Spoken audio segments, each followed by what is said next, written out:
सर्वोपरि। यत्र फलं नाशति तपसा न योगेन समाधिना। जो सतयुग में भगवान का भजन करने से, बहुत बड़ा ध्यान लगाने से जिस फल की प्राप्ति होती थी,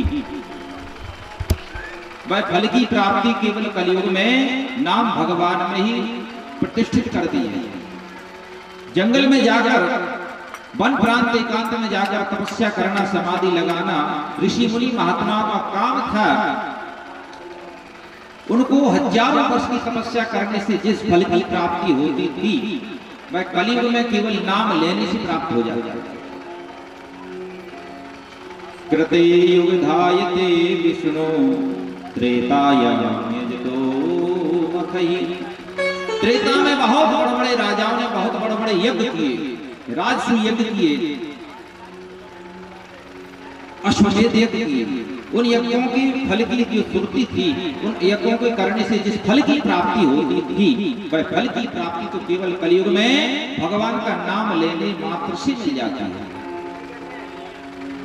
द्वापरे परचर्या कलौ केशव कीर्तनात्। द्वापर में बहुत बड़ी बड़ी पूजा होती थी, बहुत बड़ी बड़ी सामग्री, सोने चांदी के हार, वस्त्र भूषण, दिव्य अलंकारों के द्वारा भगवान की पूजन होती थी। उस पूजन के माध्यम से जिस फल की हमारे लिए प्राप्ति होती थी, वह फल केवल कलयुग में नाम लेने मात्र से प्राप्त हो जाता है। इसलिए कलयुग के समान तो कोई युग है ही नहीं। इसमें सभी प्रकार के गुण दोष भरे हैं। केवल गुण के ग्राहक बने, हमें क्या लेना है क्या नहीं लेना, कोई बात विशेष है। हम आप सत्यवादी बन पाए अथवा न बन पाए कोई बात नहीं। कलयुग में थोड़ी छूट है। बोलो वृंदावन बिहारी लाल की जय। तपस्वी बन पाए अथवा न बन पाए, वन प्रांत एकांत में रह पाए अथवा न रह पाए, लेकिन जहां पर भी रहे, जैसे भी रहे, जिस स्थिति में रहे, भगवान को याद करते रहे, हमारे लिए वह फल की प्राप्ति होगी। एक और बात कलयुग में विशेषता, प्रगट पदार्थ धर्म के कलिमऊ एक प्रधान। इनके विद दीने दान करे कल्याण। प्रगट पदार्थ धर्म के कलिमऊ एक प्रधान। महाराज धर्मराज के 4 पैर हैं, जो बैल के रूप में रहते हैं। धर्म आप लोग कथा सुनोगे तो उनके थे, उनकी जो 4 पैर थे, सत्य, पवित्रता, दया और दान। कलयुग में 3 पैर नहीं है, केवल 1 पैर रह गया है, वह दान का। इसलिए दान करने से हमारे लिए सब फलों की प्राप्ति हो जाती। कलिमऊ एक प्रधान एन केन विधि दीने। हम जिस भी भाव से दें, दान कल्याण ही करता है। इस प्रकार से भगवान का नाम कल्याण करता है। भाव भाव अनक आलसहु, नाम जपत मंगल दिशि तथहु। भगवान का नाम तो निश्रीसो है। चाहे हम वह भाव से भगवान का नाम लें अथवा अभाव से, हमारे लिए फल की प्राप्ति होगी। उसी प्रकार से दान की बात है। किसी भी भाव से हम दान करें, कथा पंडाल में दान करें, यज्ञ में दान करें, जहां पर भी जिस भाव से आप दान करोगे, दान करने से उस फल की प्राप्ति हो जाती है। कलयुग में दान की बात विशेष, क्योंकि महाराज पितामह भीष्म ने भी युधिष्ठिर महाराज को यही बात कहा था, दान धर्मान मोक्ष धर्मान स्त्री धर्मान भगवत। अनेक अनेक धर्मों के विषय में कहा था। तो दान की महिमा है। हम किसी प्रकार से दान करें। महाराज युधिष्ठिर, एक दिन की बात, उनका नियम था प्रतिदिन दान करना, सोना दान करना। एक ब्राह्मण देवता उनके दरबार में आए, हाथ में देखा तो महाराज सोने का सिक्का लिए थे बाएं हाथ में। तो ब्राह्मण ने कहा सोनम दे, हमारे लिए सोना दे। तो महाराज युधिष्ठिर ने बाएं हाथ में लिया सोने का सिक्का, उनको दे दिया। तो ब्राह्मण देवता ने कहा,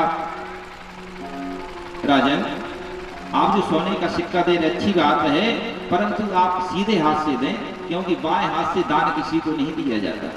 सीधे हाथ से देना चाहिए, अच्छी जगह देना चाहिए।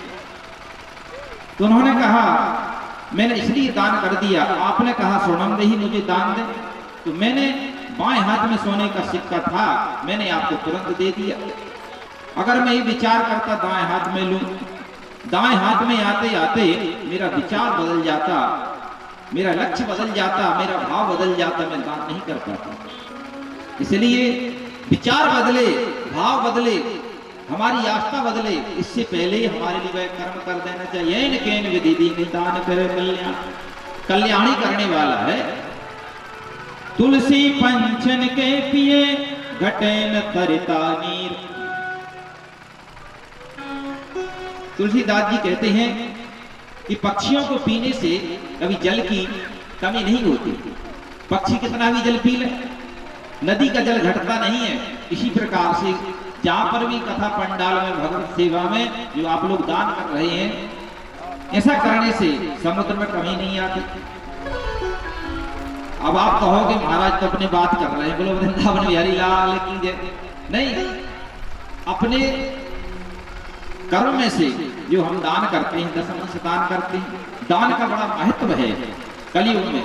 क्योंकि जब तक ये शरीर है, जब तक हम कुछ ना कुछ करते रहें।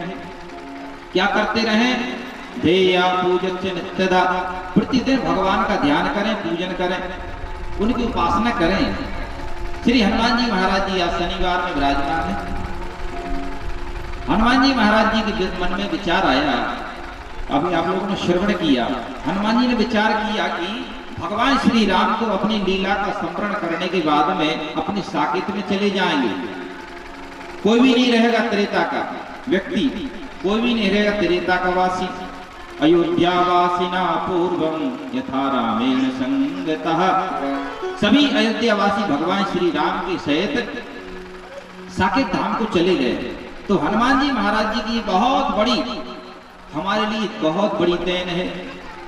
अगर हनुमान जी महाराज चले जाते तो काश ये कथा भी नहीं हो पाती। जब सब जाने लगे भगवान के साथ में, प्रजा सहित रघुवंश मणि किम गमने निज धाम, भगवती पार्वती ने विवाह होने के बाद में भोले बाबा से यही प्रश्न किया था, विवाह होकर आए तो क्या पूछा था उन्होंने? माता भगवती पार्वती में यही फर्क है, आज की माताओं में यही फर्क है। आजकल की कोई माता का विवाह होकर आता है तो सबसे पहले पूछती हैं क्यों, कितना बैलेंस है बैंक में। बोलो वृंदावन बिहारी लाल की जय। ये मकान अपनो ही है कि किराए को है? कोई राशि मासी जमा करी के ना? लेकिन धन्य है माता पार्वती भगवती। आप लोग श्रवण कर रहे थे, पूछे रघुपति कथा प्रसंगा, पूछे रघुपति कथा प्रसंगा, सकल लोक जग पावनी गंगा, सकल लोक जग पावनी गंगा, सकल लोक जग पावनी गंगा। पूछे रघुपति कथा प्रसंगा, धन्य पार्वती मैया ने जिन्होंने विवाह होने के बाद में पूछे रघुपति कथा, भगवान की कथा के विषय में पूछा। और हम आप संसार में आने के बाद में व्यथा पूछते हैं। अगर जीवन की व्यथा मिटानी है तो भगवान की कथा की शरण में आ जाओ। भगवान की कथा सुनने मात्र से ही, देखो भगवान की कथा सुनने के रस का भूमि भाव कहा, कमी नहीं है भगवान के रसों की। हमारे वृद्ध ब्राह्मण, आयु वृद्ध, ज्ञान वृद्ध, हमारे श्री आदरणीय पूज्य तिवारी जी महाराज जी, दादाजी पधारे, स्वागत, सभी का स्वागत है। भगवान के रसिक हैं आप सब लोग, भगवान की कथा के रसिक हैं, क्योंकि कथा ही भगवान से मिलाने के लिए कलयुग में एक साधन है। भगवान से मिलना है तो कथा पूछो।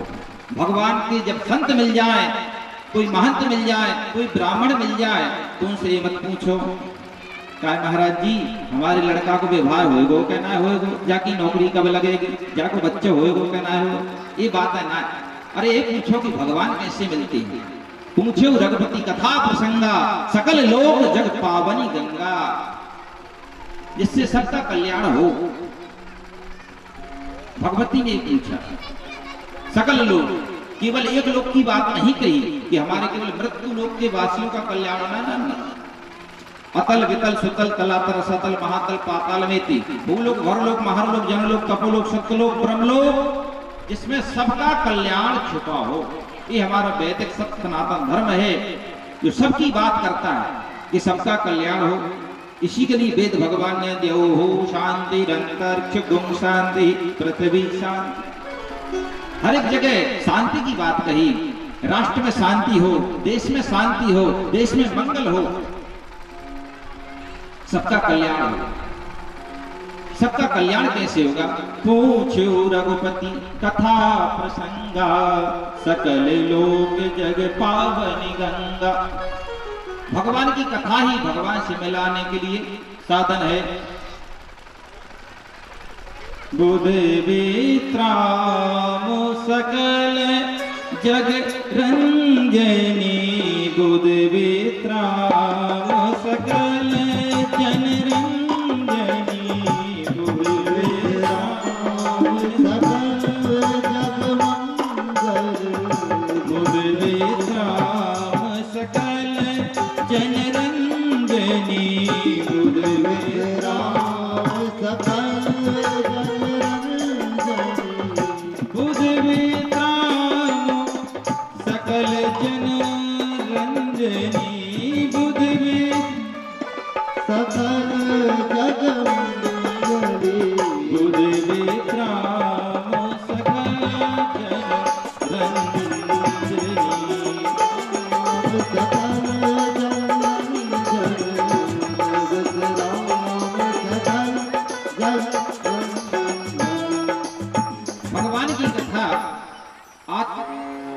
मनोरंजन का टाइम नहीं। बहुत से लोग कहते हैं आत्मरंजन है, आत्म शांति के लिए आत्मा आराम स्वांता सुखाए तुलसी रघुना भगा था। अगर आत्मा की शांति चाहिए तो भगवान की कथा में आना ही पड़ेगा, इससे आत्म शांति होती है। सकल लोग जग पावनी गंगा, पूछा कि भगवान के विषय में पूछा कि भगवान कैसे गए, किनको छोड़कर गए, बहुत कुछ पूछा भगवती ने। अगर भगवती पूछने वाली ना होती, राम कथा में भगवती पार्वती भोले बाबा से ना पूछती, श्रीमद् भागवत में महाराज परीक्षित श्री सुखदेव जी महाराज जी से ना पूछते, राम कथा में भरद्वाज जी याज्ञवल्क्य से ना पूछते, श्रीमद् भागवत की कथा में महाराज विदुर मैत्री से ना पूछते, तो हमारे लिए कथा कहां से मिल जाती? ये तो जिज्ञासुओं की देन है। अगर जिज्ञासु हमारे अंदर जिज्ञासा पैदा नहीं है, जिज्ञासा नहीं है, तो कुछ मिलने वाला नहीं है। इसलिए जिज्ञासु को भी भक्त कहा गया है। राम भगत, ये चार राम जी के भक्त चार प्रकार के होते हैं, जिनमें जिज्ञासुओं को भी भक्त है। जिज्ञासा होना ये भक्ति का लक्षण है। भगवती के अंदर वह जिज्ञासा है। भगवान के विषय में पूछा तो कहा प्रजा सहित रघुवंश मणि किम गमने निज धाम, तो कैसे गए, किनको छोड़कर गए। जब भगवान अपने धाम को जाने लगे तो हनुमान जी महाराज जी चलने को तैयार। हनुमान जी के विषय में भगवान ने कहा तुम मत जाओ। हनुमान जी महाराज प्रभु क्यों, कि हमें जाने दो। हनुमान जी ने कहा कि ठीक है जैसी आज्ञा है, लेकिन भगवान ने कहा चलो अगर तुम्हारी इच्छा है। तो हनुमान जी ने कहा ठीक है प्रभु, एक बात बताओ कि वहां पर तुम्हारे बैकुंठ में, तुम्हारे साकेत में क्या क्या होता है, वहां पर हम चलने के लिए तैयार हैं। तो उन्होंने कहा साकेत में सब कुछ होता है, देवताओं का दरबार लगता है, शंकर भगवान ब्रह्मा आदि बड़े बड़े देवता मेरे दर्शन को आते हैं, ऋषि मुनि महात्मा वेदों के द्वारा मेरी स्तुति करते रहते हैं, मेरा यजन करते हैं। भगवान श्री राम की बातों को सुनकर हनुमान जी महाराज जी ने कहा प्रभु एक बात बताओ, ये तो सब ठीक है, लेकिन एक बात बताओ कि तुम्हारी कथा कितने बजे होती है? मंडी बामोरा की तरह तुम्हारी कथा कितने बजे प्रारंभ होती है? भगवान ने कहा हमारे बैकुंठ को, जब मैं विराजमान स्वयं बैकुंठ में हूँ, साकेत में हूँ, तो वहां पर कथा की क्या आवश्यकता है? बैकुंठ में भगवान की कथा नहीं होती। स्वर्गे सत्ते च कैलासे बैकुंठम नास्त्यं वृषः अतापि बंधु सद्भाग्या मामं चित कर ये जग। वहां पर कथा नहीं होती, कथा होती है लेकिन कथा सुनने का फल प्राप्त नहीं होता।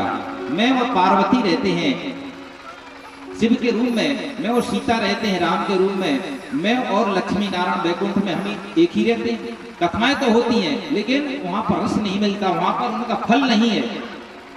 जहां पर फल नहीं है वहां पर सुनने का तात्पर्य क्या। हनुमान जी ने कहा प्रभु, तुरंत हनुमान जी अपनी माला झोली लेकर नीचे उतर गए। भगवान ने कहा चलोगे ना? हनुमान जी ने कहा नहीं प्रभु, नहीं जाएंगे। जिस कथा के लिए, जिस वैकुंठ के लिए आपकी कथा की आवश्यकता नहीं है, ये हनुमान के लिए उस वैकुंठ की आवश्यकता नहीं है। हनुमान धरती पर ही रहेंगे। बोलो हनुमान जी महाराज की जय। हनुमान जी ने